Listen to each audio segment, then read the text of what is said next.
তুমি জানো না তোমার মৌত কখন, পৃথিবীর কেউ জানে না তার মৌত কখন। সুতরাং তোমার মৌতটা যেন এমন না হয়, মৌতের পরে এমন রেকর্ড তোমার দুনিয়াতে থাকবে যে রেকর্ডের কারণে তুমি কবরে শুয়ে শুয়ে গুনাহ পাবা, এমন রেকর্ড যেন তোমাদের না থাকে। আমাদের এমন সতর্ক হওয়া দরকার আছে কিনা বলেন?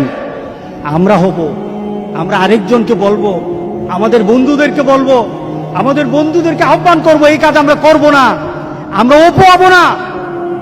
আমরা যদি হতে হয় এমন এক যুবক হব যেই যুবক সবসময় তার জেহেনের মধ্যে, তার ব্রেইনের ভিতরে কোরআনের ভালোবাসা জাগ্রত রাখতে পারে, এমন যুবক আমরা হব ইনশাআল্লাহ বলি।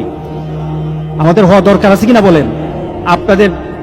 আপনাদের পরিবারে আপনাদের সন্তানগুলি তাদের মোবাইলগুলি কি অপারেট করে, এই মোবাইলগুলি দিয়ে তারা কি করে, আপনাদেরকে এটা চেক করতে হবে, দেখতে হবে আপনাদের সন্তানেরা কি করে।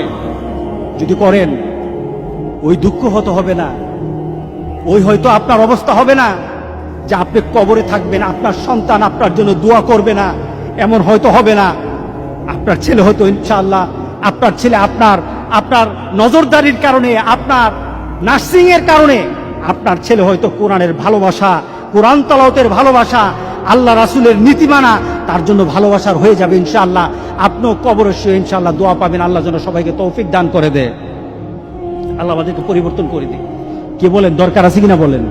হ্যাঁ, আমি গত কয়েকদিন আগে আমাকে হঠাৎ একজনে দেখালো যে খবরে এসেছে, প্রত্যেকটি খবরের কাগজে এসেছে, মিডিয়াতে এসেছে, অপু নামের ছেলেটা মুসলমানের সন্তান, ওরা মোবাইলে ছবি উঠাবে, রাস্তায় মানুষকে ঠেক দিয়েছে, গাড়ি চলতে দেয় না, চুলগুলি করেছে কি, এদিকে চুল সাদা, ওদিকে চুল লাল, এদিকে চুল হলুদ, এদিকে চুল কালা। বান্দরও তেমন না। কি বলেন, বান্দর দেখছেন এমন? কোন পশু পাখি এমন দেখছেন যে এই বিভিন্ন বৈচিত্র্য? এটা একটা সুন্দর আল্লাহর সৃষ্টিতে আছে, কিন্তু এইভাবে নিজেরা বানাইছে, এমন শয়তানুভূত তো শয়তান না। চুলগুলো এইভাবে নাড়াতে, এত বড় বড় চুল এইভাবে নড়ে, তখন সে মনে করে আমি কি হয়ে গেলাম। তার বাপ মা চিন্তা করে আমার ছেলে তো এখন লায়েক হয়েছে, আমার ছেলে এখন অনেক কিছু দেখায়, আমার ছেলে যখন রাস্তায় নামে তখন অনেকে আমার ছেলেকে ভয় পায়, আমি কি হয়ে গেলাম রে। নিজের সন্তানকে ভালো বানাতে পারে না, এটা হলো দুষ্ট বাপ।